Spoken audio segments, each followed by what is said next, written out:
Marami po sa atin sa church na ito can be called God's workers. I wonder if you would look at yourself and say, I am God's worker.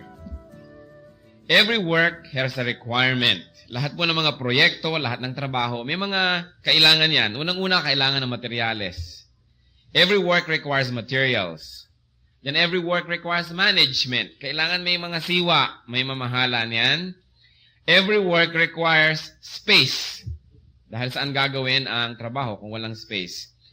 Every work requires a strategy, approach, pamamaraan kung paano yan gagawin. But of course, beyond all this, every work needs a worker. The work's greatest requirement is the worker. What kind of workers does God require? Our Heavenly Father, teach us today. Teach us, O Lord, to focus all our being on you alone. You have gathered us for nothing but for something. So we ask you, Lord, please accomplish your purpose. Kung ano po ang inyong dahilan sa pag-iipon sa amin sa umagang ito, kayo po ang makapangyari at nang sa gayon, yun po ay matupad. We give up ourselves to you, our biases, our thoughts, our lives, so that your will may be done. Father, in the name of Christ, infill us with the Holy Spirit. Lift us up to heavenly places so we can see you. Take us away, O Lord, from our base selves, from our sinful nature, and bring us into your presence. In the name of Christ, we rebuke all work of darkness. Tinatanggihan namin, pinapalayas ang lahat ng uri at gawa ng kadiliman sa aming kapaligiran. At tinatanggap lamang namin kayo, Panginoon, na siyang manguna, siyang maging sentro ng gawaing ito. Accomplish your purpose. Teach us. Teach us to reverence your presence. And as we leave this place later on, O Lord, may we all be changed, challenged, enriched by your words. Hinihiling namin na kayo ang maging tunay na tagapagsalita. Gamitin niyo lang po kaming lahat, Panginoon. Subalit kayo po ang makapangyari. Let your will be done, not our will. Take over, God. This is your people. This is your church. Speak to us as you will. We ask you with confidence. In Jesus' mighty name. Amen. Matatawag niyo na po ba ang inyong sarili ngayon na manggagawa ng Panginoon, lingkod ng Panginoon, God's worker? Maaring mahati siguro ang kongregasyon na ito ngayong umaga sa dalawang uri ng tao. Yung magsasabing, I'm already God's worker. At sa mga tao pong magsasabi nito ay atin pong muling pag-aaralan ang mga hinahanap ng Panginoon sa kanyang mga lingkod. At nang sa gayon, lalo pa nating mapaganda ang ating paglilingkod sa Panginoon. At siguro meron namang mga tao, I hope there's not even one who can say, ako hindi pa ako worker. And if that is the case, I would like to challenge you to take a deeper look into what the Lord requires of His workers. At sa mga taong nagtatanong, bakit kaya ako hindi worker? O bakit kaya ako hindi effective worker? Worker naman ako pero not as effective as I would like to be. Let us look into these principles today and see what could be the reasons why some of us are not as effective as God has meant us to be. So, gagawin na naman natin, meron tayong uso ngayon, mga spelling. So, ang spelling ngayon natin ay worker. Yan. God requires of His workers. W. God requires a willing worker.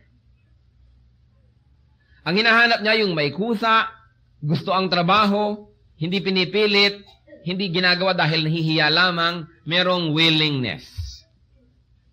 So sa mga nagtatrabaho na, how can we improve? By always be willing. At sa mga hindi pa, baka ito ang dahilan because we're not willing. O kaya sa mga naglilingkod ng hindi gaanong effective, baka hindi talaga willing, baka napipilitan. 1 Timothy 6:18, command them to do good, to be rich in good deeds, and to be generous and willing to share. It's important that we are willing workers. Sino po ba yung mga willing workers? Yung mga talagang nandun ang loob at buhos ang loob at gusto nilang gawin? They that understand the need. Yung nakakaunawa. Kontento na po ba tayo na tayo na lang mga Kristiyano dito? Alam niyo po, sa Bible nakalagay, darating daw ang panahon na hahanapin natin ang salita ng Diyos at hindi natin matatagpuan. Nabasa niyo na yon? There will come a time when you will go to the east and to the west and to the north and to the south and far and wide and you will look for God's word and not find it. Ano kaya ang ibig sabihin nun sa prophecy? There might be a time when this world might be ruled or heavily and heavy-handedly influenced by certain fanatical people who are enemies of the gospel of Jesus Christ. And don't you see, all you have to do is look at the news, and it's happening elsewhere and nearly all over the world. Sa kanilang mga teritoryo, sila yung mga pikon, walang religious freedom. Ang kanila lamang ang pwede. Subalit ang kanilang relihiyon nadadala nila sa free world, to anywhere, nakakapagtayo sila ng mga bahay dalanginan nila at walang pumipigil sa kanila because they're doing it in the free world. But in their own worlds, hindi pwede ang iba. Sila lamang. And this group is what? Spreading like wildfire. Umuuso sa Western Hemisphere, sa Amerika, sa Europa, ang relihiyon na ito. Umuuso. Hindi na po halos Kristiyano ang Europa at Amerika ngayon. Dati siguro. Pero kung ano-ano na ang uso, at itong fanatic group na ito, isa sa mga nagiging very influential sa Europe, sa Amerika, maging sa ating bansa, sa Asia, all over the world, sa Central Europe. At ito ang mga tao that they do not tolerate religious beliefs of other people. Papatayin ka nila, and they earn points by doing it. Hindi malayo na tayong mga Kristiyano, pag tayo'y patuloy na nagpabaya, ay tayo'y maagawan ng karapatan at ng kalayaan na sumamba. Sapagkat ngayon pa lamang, we are already being bullied by these fanatics. Na sa lugar ng may lugar, pwede silang magtayo ng bahay dalanginan nila. Sa lugar ng may lugar, pwede silang magturo ng turo nila. Pero sa lugar nila, huwag kang makakapasok-pasok at gagawan kanila ng masama. It's already a statement about the kind of faith that they have and their concept of morality and their concept of God. But yet, what are we doing? Tayo mga Kristiyano, kontento na, parang mutual admiration society. Magkita-kita tayo dito linggo-linggo. May nalalagas na konti. Di bali naman, may nadadagdag namang iba. Ganyan talaga ang buhay, come and go. Ganun na lang kaya yun. Meron ba tayong burden na yung free world man lang maging Christian? Para may pang-balance man lamang sa religious fanaticism that is sweeping all over the world right now? At nagkataon pa naman na ang mga religious fanatics na ito ay siyang mga mapera, mga mayayamang mga bansa. Kaya nagagawa ang ibig at nakapapanakot. Hindi ba kayo na-alarm that there might come a time in our generation when there will be persecution once more for the faith? Because it is happening.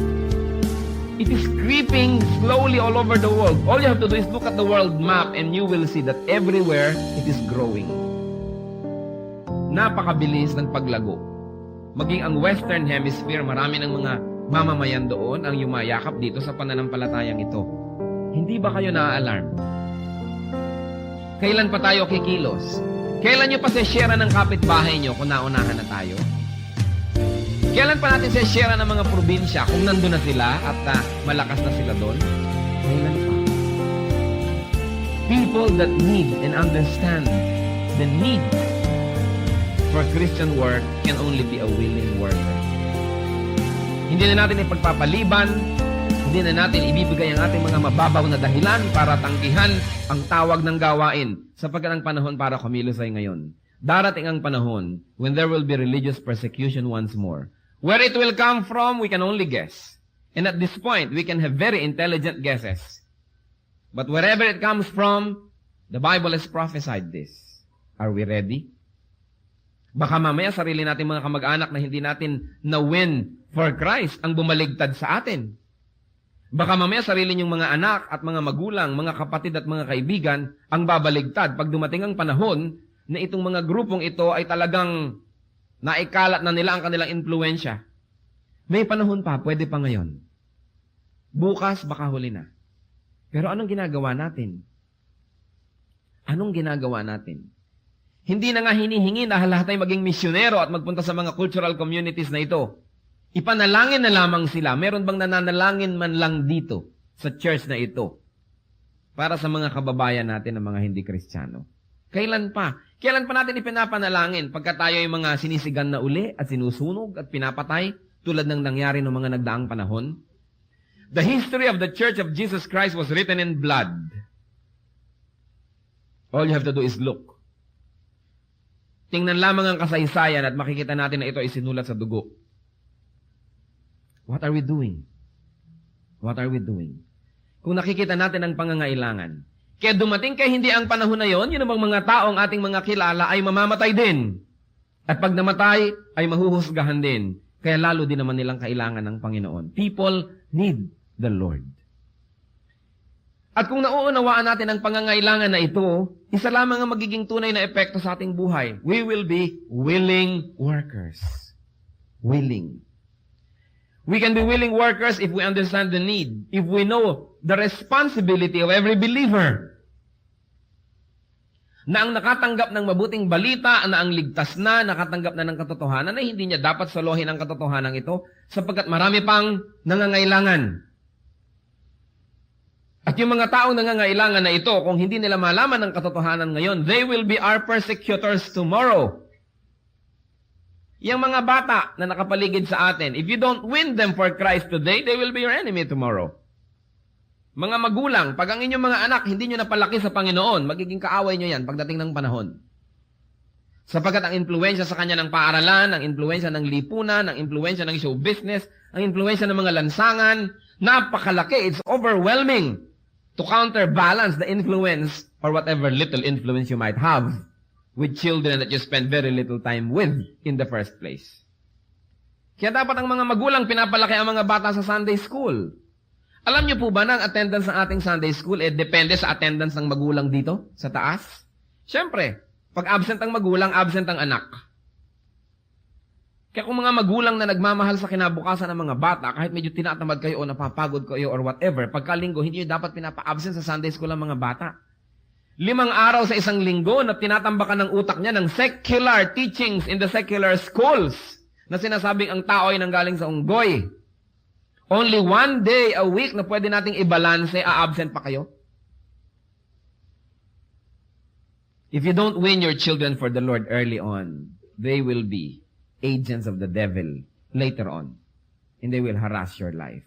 Not only you, but our society and this whole planet. You should know your responsibilities. Am I my brother's keeper? Yes, I'm my brother's keeper.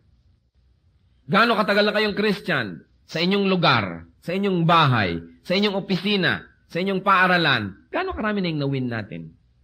Ganun na lang ba yun? Lilipas na lang ng lilipas ang panahon, hinihintay na lang natin mag-rapture o mag-second coming dahil total, sigurado na tayo. Papaano ang iba? Gusto ko sanang ipaalala isang bagay na alam na naman nating lahat. Meron tayong responsibilidad. We will be willing workers if we understand the need, if we know our responsibilities, and if we count the cost of working for the Lord, and if we are willing to pay. Yung iba, ang aga-aga, yes, magmi-minister, yes, I'm going to work. Pero sa middle, umaatras, ay, ang hirap pala. Mahirap pala. Sobrang demanding pala sa time, demanding pala sa effort, this and that. You count the cost. Hindi pwede magpapagawa ka ng bahay, meron ka palang 2,000 pesos, o pwede na to, ibili ng konting semento, konting bato, start na. You count the cost. And you say, I should be able to finish it. Hindi sa kalagitnaan, ititigil. Ganon din sa paglilingkod sa Panginoon. Don't be emotional and immediately jump into it. You count the cost. The more difficult it is to say yes, because you have to hurdle so many difficulties. Once you say yes, that's it. Hindi pa atras-atras. We have to count the cost. And no matter what the cost is, we should be willing to pay it. When the Lord died for us, He counted the cost. And He was willing to pay the price. So the Lord requires a willing worker. That should already answer the question of some people why even at this point they could not still call themselves workers. O kaya worker pero so-so. Hindi naman masyadong efektibo. Una, we should be willing. And love for souls that perish every day should be a compelling reason for us to be willing to work. Then, the Lord requires obedient workers. Acts 5:29, we must obey God rather than men. What does it mean to be obedient? Okay, so I'm a willing worker, but am I willing to be obedient to work the way the Lord wants me to work? Kumisan, eto ako magvo-volunteer, pero ito kung gusto kong gawin, ito hindi ko gagawin, itong time ko. Yung sarili pa rin ang nasunod. We must be obedient to God's call, to God's direction, and not only to the Lord's work, but also to the Lord's ways. Papaano ba ang paraan? Mga detalye. Because God's work must be done God's way. Are we obedient workers? Kasama na siyempre sa obedience as a worker, submission to the system, to the chain of command. O baka nga worker ka nga, rebelde ka naman dyan. Lagi mo nalang ginugulo yung sistema. Are we obedient workers? Yung magaan na kasama. Meron po mga kasama pero mabigat kasama. Lagi nalang nakakontra, lagi nalang may ibang ideya, ibang espiritu. Iba naman yung magaan, masaya kang magtatrabaho, hindi yung nagtatrabaho kayo na mabibigat ang loob. Sa trabaho, walang kwenta yung hirap ng katawan basta maluwag ang loob. Ang mahirap sa lahat yung mabigat ang loob mo. Kahit magaan ang trabaho, bumibigat. So tayo ba'y nagpapagaan ng loob ng mga kapwa natin manggagawa o pinapahirapan natin ang kanilang loob? Are we obedient workers? Then the Lord requires a rededicated worker. Bakit rededicated? Because many Christians lose their first love. Tulad ng isang church na binabanggit sa Revelation. Sabi sa Revelations 2:4, I hold this against you, you have forsaken your first love. Bakit sinasabi nating rededicated worker? Because many people, even, especially kung bagong Christian, willing mag-work yan. Willing mag-serve. Willing yang tumalon mula sa mga bundok, willing magpunta sa Africa. Pero pagkatapos, nanlalamig at tinatamad. Gaano karami sa atin ngayon dito ang once upon a time committed to a ministry, pero ngayon wala na kayong ministry. Anong dahilan? Dahil nun mainit kayo. Ibig sabihin ngayon malamig na kayo. Ganun lang yon. Wala nang ibang complicated explanation. Hindi dahil busy ako ngayon, hindi dahil marami kong ginagawa, dahil gaano ka-busy ang isang tao, kung nag-aapoy ang kanyang pananampalataya, makakagawa siya ng paraan na makapaglingkod. Marami sa atin dito, dating naglilingkod, ngayon hindi na. Anong dahilan? The Lord needs a rededicated worker. Bakit rededicated? Because many Christians become cold along the way that we have to be reheated. We have to be rededicated. Kaya nga day by day ang pangalan ng ating ministry. Because day by day we must renew the commitment. Hindi ko itinatanong kapatid kung committed ka last year. Hindi naman yun ang topic eh. Ang topic is committed ka pa ba ngayon? Hindi ko itinatanong kung nag-missionary ka 3 years ago or 5 years. Missionary ka pa ba hanggang ngayon? Hindi naman pinag-uusapan, nag-Sunday school teacher ka ba 4 years ago? Ngayon. Yun ang pinag-uusapan. Hindi yung dati. Have you been rededicating yourself and your ministry to the Lord? It's not enough to sit on past glories. Sa ating ginawang paglilingkod noon, binigyan na rin tayo ni Lord ng blessing noon. Paano yung blessing na ibinibigay sa iyo ngayon? Wala ka malang isinusukli, itinatapat na paglilingkod. Lagi mo na lang sinasabi, alam mo, once upon a time, naglingkod ako. But once upon a time, during that time, the Lord also blessed you. And since that time up to now, the Lord has never stopped blessing you. Why have you stopped working? We must be rededicated. Gaano karami sa atin ngayon dito ang kailangang mag-rededicate ng sarili? Naakala natin kung nakapaglingkod tayo ng 6 na buwan, 1 taon, 2 taon nun, sapat na yon. Samantalang hindi naman tayo tumitigil huminga araw-araw, hindi naman tayo tumitigil uminom ng tubig at kumain ng kung ano-anong pagkain, at hindi tayo tumitigil na makatanggap ng mga provisions and protection of the Lord. So why should we stop working? Maraming mga dahilan kumisan, kasi nagkaroon ako ng operation. 2 years ago na yan! Tagal-tagal na, bakit hindi ka pa rin uli bumabalik sa iyong work? Luma na yan, nabura na ang iyong peklat. Pero hanggang ngayon, hindi ka pa rin bumabalik sa gawain. Kasi noon, nag-thesis ako. Tapos na ang thesis! Ba't hindi ka pa rin naglilingkod? Kasi nung graduating ako, gumraduate ka na. Maraming excuses. But I like to ask you this. Do you need to be rededicated as a worker? Nakakalibang kasi, nakakabulag yung na-accomplish na noon. Lalo meron kang plaque, meron kang trophy. Noon yun. Ang pinag-uusapan yung ngayon, this week. Yung tapos na, tapos na. At kahit ano pang ginawa nating paglilingkod sa Panginoon noon, matagal na tayong nabayaran ni Lord, sobra-sobra pa. Paano ibinibigay sa atin ngayon? Wala man lang tayong ibinabalik. Kaya nga sabi sa Romans 12:1, therefore I urge you, brothers, in view of God's mercy, to offer your bodies as living sacrifices, holy and pleasing to God. This is your spiritual act of worship. Are we offering our bodies as living sacrifices? Say, Lord, binigyan niyo po ako ng bibig na maganda magsalita. O bueno, gagamitin ko po to teach. Heto, binigyan niyo ako ng voice to sing. Heto, binigyan niyo ako ng paa na nakakalakad. I'm going to visit brothers and sisters. May kamay ako, maglilingkod ako. Are we offering our bodies as living sacrifices? O araw-araw, dinadala natin sa ating mga opisina o pabrika, eto ang aking katawan, boss, I'm offering it as a sacrifice. Doon natin inihahandog sa mga altar ng mga industriya, ng mga trabaho, ang ating sarili. Hindi masama dahil dapat tayo magtrabaho. Pero more than that, we should offer ourselves on the altar of the living God. Kung dinadala mo kay Don Enrique, so bilang yung katawan, Monday to Friday or to Saturday, o dinadala mo sa yung employer, dinadala mo kay Tambunting, kung kani-kanino, eto ang katawan ko, gamitin nyo ko, pag-typing nyo ko, paglinisin nyo ko, pasagutin nyo kong telepono, eto ang katawan ko, gamitin nyo ko. Pero binibigay ba natin katawan natin sa Panginoon? Are you offering your bodies as living sacrifices? Are you a rededicated worker? It's very important. Revelations 2:4. At eto mga kapatid, let the Spirit speak to you. At sabi niyo, Lord, kung para sa akin to, maramdaman ko. I hold this against you. You have forsaken your first love. Gaano karami kaya sa atin ang para sa atin yan. And then another requirement of the Lord, kingdom worker dapat. Ang ating letter K. What do we mean kingdom worker? Not workers for self, for fame, or for money. But it is the kingdom of God that they work for. They work because of the kingdom of God. They work by the call of the kingdom of God. And they work by the rules of the kingdom of God. Kingdom worker. Conscious that what we are doing is not for ourselves, but for the kingdom. That we're going to do it not the way we want to do it, but the way the kingdom requires that it be done. And whatever glory we benefit and we get from this work goes back to the kingdom.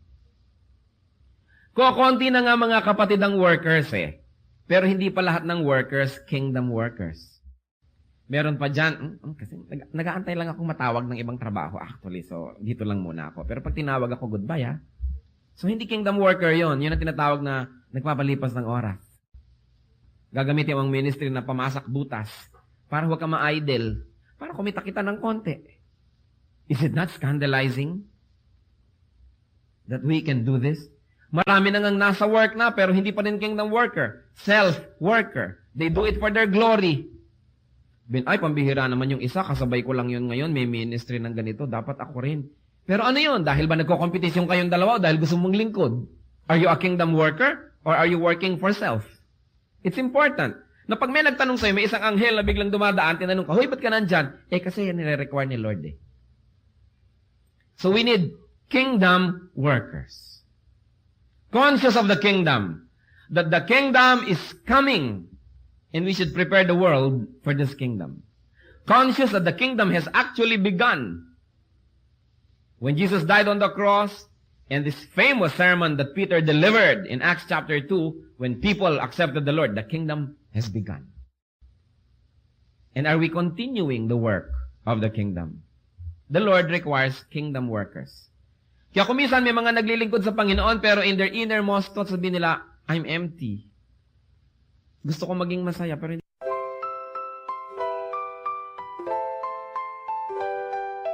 Lakefront breeze whispers your name. City lights dance in a neon flame. Heartbeats quick in a sweet refrain. Your laugh cuts through the summer rain. Electric dreams in your eyes so bright. Bassist grooves with all his might. Holding hands beneath the Willis Towers light. This windy city feels just right.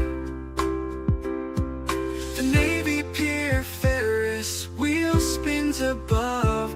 As the music takes control, whispers of love. Oh darling, this night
Hindi ko naman nafe-feel. Ba't kaya wala? Baka hindi kingdom worker. Worker lamang.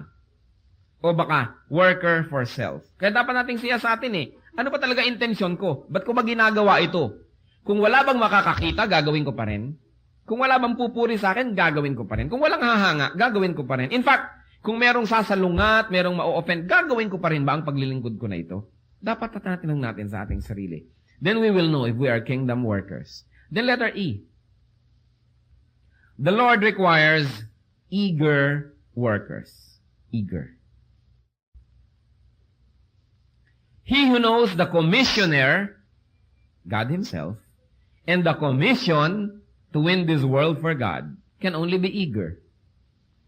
Paano natin magagawa ang trabaho ng Panginoon na patamad-tamad, walang gana, wala sa mood, kung talagang kinikilala natin kung sinong pinaglilingkuran? Kung talagang lagi nating inaalala na ang Panginoon, ang ating pinaglilingkuran, ang Panginoon ang tumawag, at ang ginagawa natin ay gawain ng Panginoon, can you afford not to be in the mood? Siguro mga 1-2 araw pwedeng mangyari yun kung talagang pagod na pagod ang iyong katawan or you went through an emotional crisis. It can happen because of the human quality of our composition. But it cannot go on for weeks or for months and for years na walang gana, tinatamad. Ginagawa ang work ni Lord half-hearted. When you know that every effort exerted in the Lord's ministry turns into salvation of people, turns into edification and perfection of people, paano naman tayo hindi magiging eager? When we know that every worship service, the Lord sits there and receives our worship, how cannot we be eager to come? Whenever we teach, we handle a Bible study, how can we not be eager when we know that the Lord is pleased and the Lord blesses us? Babahagyan na nga tayo nagkakaroon ng mga Bible study sa mga bahay-bahay. Meron pang iba naka-moratorium. 2 linggo, 3 linggo, 4 na linggo na hindi nagmi-meet. How can you afford not to do this? Eagerness is important. Yung gustong-gusto nating gawin. Pag dumadating yung parang nagbabackslide kang medyo tinatamad-tamad ka na, this is already a dangerous situation. But what do you do in response to a dangerous situation? We marshal all our efforts and all our will and all the power available to us as God's children and do what is right. Hindi pwede na mga home group nyo, hindi kayo nag-meet ng mahigit 2 linggo na o 3 linggo na. Something is gravely wrong. Wala pa namang mga kulto na pumipigil sa inyo. Wala pa mga terorista na naglalagay ng bomba sa inyo mga bahay ay tumitigil na. Paano pa kung meron? Paano pa kung nakakatanggap ka ng mga threats sa telepono? Itigil yung Bible study nyo o hahagisan ko kayo ng granada. Baka lalo na. Ngayon naman wala pang threat, tumitigil na eh. Wala pang ang labanan, sumusuko na. Paano pa kung may labanan na? Paano natin ihahanda ang ating sarili? How can we disappoint God? How can we turn God down when the Lord says, win the neighborhood, win your relatives, spread the word? You say, Lord, no. Saka na lang, next month na. O next season. Graduating ngayon si Junior. Buong pamilya kaming gumagawa ng thesis niya. So saka na. How can we do this? How can you ever say no to God? How can you even say later to God? When God calls, do we dare to say later? Natatandaan ko ang lola namin eh. Ang lola namin hindi pwedeng sagutin ng teka po. Hindi pwede. Mag-asawang sampalang dadapo sa pisngi mo. Teka. Pag tinawag ka, nandun ka agad. Agad-agad. Isang tawag lang. Pag nadinig mong pangalan mo at sumagot ka, hindi kailangang tatawagin ka uli. Dapat nandun ka na. Lola ko lang yun. Tao lang yun. Ano pa ang Diyos? Pero gaano karami sa atin, mga kapatid, ang sumasagot sa Diyos ng later. Sabi sa yung, anak, punta ka doon, gawin mo to. Later. Busy ako. Goodness. How can we do this? To the Creator. Paano kung ikaw ngayon ay nasa sagasaan at Lord, iligtas mo po ako, sabi niya, later. Pero ginagawa natin sa Kanya yon. Pero tayo, pag nangangailangan, gusto natin agad-agad, sagutin ka na. Be eager. Romans 1:15, that is why I am so eager to preach the gospel also to you who are in Rome. 2 Corinthians 8:11, now finish the work, so that your eager willingness to do it may be matched by your completion of it, according to your means. And 1 Peter 5:2, Be shepherds of God's flock that is under your care, serving as overseers. Not because you must, but because you are willing. Not greedy for money, but eager to serve. Nagkakandara pa, nagmamadali, excited to serve. This is what God requires of His workers. Kumisan din naman kayo siguro, merong mga subordinates o may katulong sa bahay o anak. Pag inutusan mo yung parang kay bigat-bigat ng paa, ang bigat-bigat ng loob, hindi ka rin ginaganahan sa tao ito. But the Lord likes to see eagerness. At alam nyo kung talagang nauunawaan natin ang magnitude of the work and the urgency of the need, we will be eager. Hindi tayo makaka-afford na patamad-tamad. Siguro nagpapahinga ka a few days, maybe some weeks, but beyond that is already abnormal. Sobra na yun. Then finally, letter R. What does the Lord require of His worker? Ready worker. Isaiah 6:8. Then I heard the voice of the Lord saying, Whom shall I send? Who will go for us? And I said, Here I am. Send me. So, dapat ready. Marami pong mga manggagawa ng Panginoon, willing, obedient, rededicated, kingdom-oriented, eager, pero hindi ready. Ben, pagkatapos ka na ng college, pagkatapos ka na ng medicine, pagkatapos ka na ng ganito, ng ganito, bakit kailangan ipaghintay? Bakit? Hindi naman sinasabing 24 hours a day, gawin mo to eh. Hindi naman sinasabing tumigil ka sa paghinga at gawin mo to. We can always incorporate godly service into our daily activities no matter what we do. O willing ka nga, obedient ka nga, eager ka nga, hindi ka naman ready, di bale wala din yun, nadaya pa rin tayo ng kaaway. Na-checkan mo na lahat, tapos finally, ang R hindi pala papasa kasi hindi ready. Bakit kailangan na ikompartmento natin ang buhay natin? O nag-high school ako, nag-college ako, itong ginagawa ko ngayon. Bakit kailangan na pagkatapos ng mga bawat segment at saka tayo maglingkod? Bakit hindi pwedeng ihalo at isabay? Everywhere, life is full of heroism. Everywhere, you meet people who are not in the Lord. Every place is a mission field. Every day is an opportunity to serve. How can you say pagkatapos ko na ng college? Paano mangyayari yun? Wala bang namamatay at wala bang mamamatay hanggang hindi katapos ng iyong kolehiyo? Wala bang mamamatay hanggang hindi mo natatapos ang iyong thesis? Wala bang mamamatay hanggang hindi natatapos ang construction ng iyong bahay at pwede nating ipagpaliban ang paglilingkod sa Panginoon? How can you not just incorporate it into your daily living? Why does it have to be compartmentalized and why does it have to wait until several compartments of your life are finished? It's a lie.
It's a deception.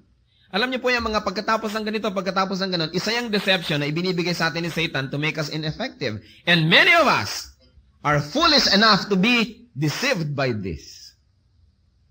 The day of salvation is now. The day to serve is now. It is not after a several periods. It is always now. It is always in the present tense. Are you God's worker? And if you are, which areas of this spelling of the word worker will you say, oh, that's nice. I mean, by God's grace, I pass. And which areas don't we pass? First, I like to ask each one to contemplate quietly, and I like to speak with people that have been workers who are not workers anymore.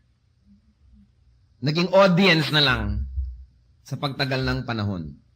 I like to speak to you specifically. Allow the Holy Spirit to work in you and stop this deception of the evil one. Let's stop sitting on past ministries and start thinking about today. Workers before, not workers anymore. Heads bowed, eyes closed. Let's be alone with God. Let the Lord speak to you. There's another group that I will ask that you speak very, very sincerely with the Lord. Those that have never been workers. Pero na lang willing but never ready.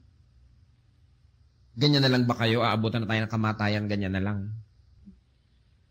And workers, you know that you could be more effective. But today you have realized that there are several things that should be done to be more effective. All of us, let's ask the Lord to judge us today.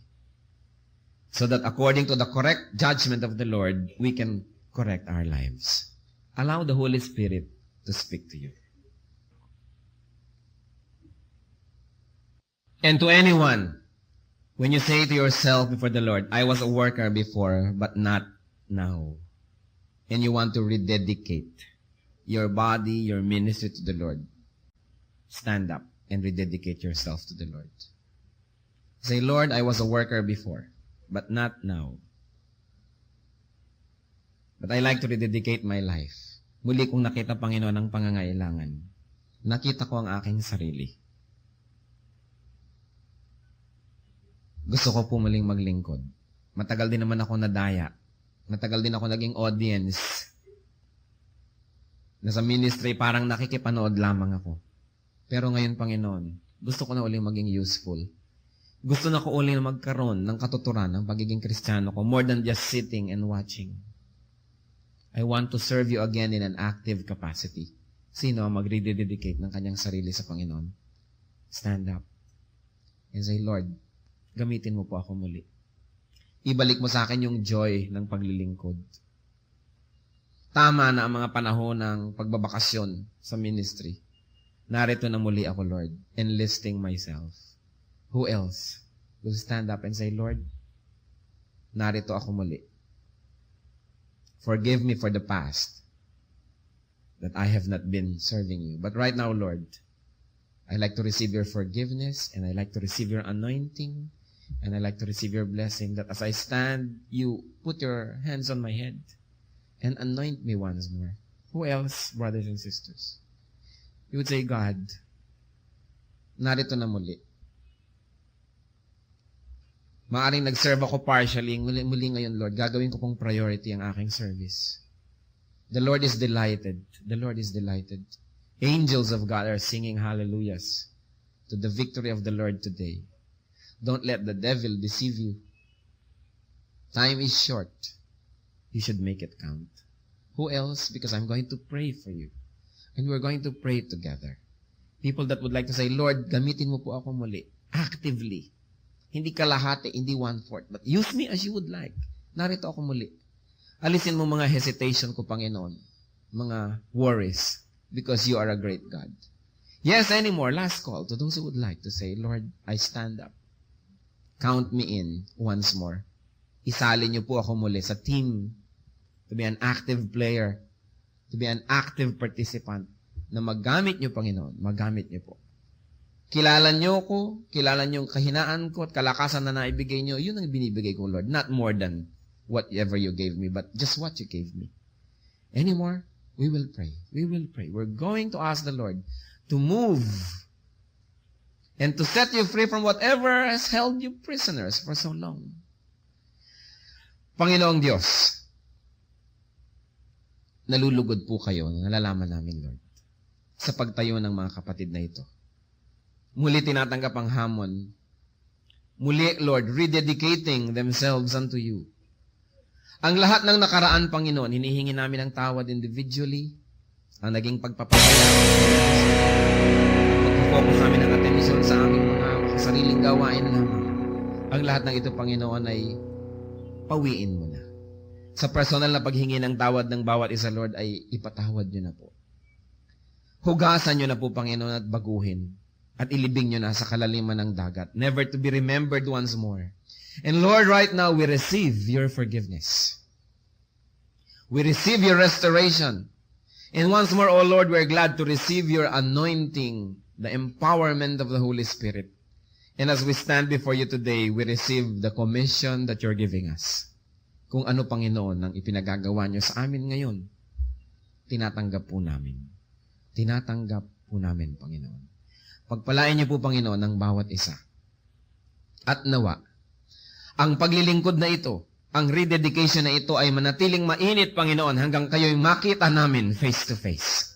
Na hindi na muli pa ito na abutan ng panglalamig o katamaran, kundi hanggang makita namin kayo ng mukhaan, patuloy na mag-alab ito, at patuloy kayong maging dakila sa buhay namin, sa pamamagitan ng aming pagsusuko ng aming mga buhay. Tunghayan mo, Panginoon, ang mga anak mong ito na nakatayo sa iyong harapan ngayon. Ayon sa iyong mayamang bendisyon, ayon sa iyong mga pangakong hindi nababago o natitinag, buhusan mo ng pagpapala. Hipuin mo, Panginoon. Palakasin mo sa mga kahinaan. At ang mga kalakasang ibinigay mo, ipag-ibayuhin niyo po ang kalakasan.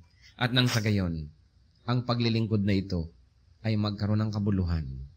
Kabuluhan hindi lamang sa aming sarili, kundi sa iyong iglesia sa buong daigdig. Lord, take delight in these people who stand before you. May this offering burn like incense and reach you in the heavens. And may you be delighted. And may you be blessed. Bless your holy name, O God, who call your people to service once more. We don't do you a favor, Lord, when we serve you. You do us an honor. And you do us a favor. Thank you for the favor. Thank you for the honor. Thank you, Father, in Jesus' name.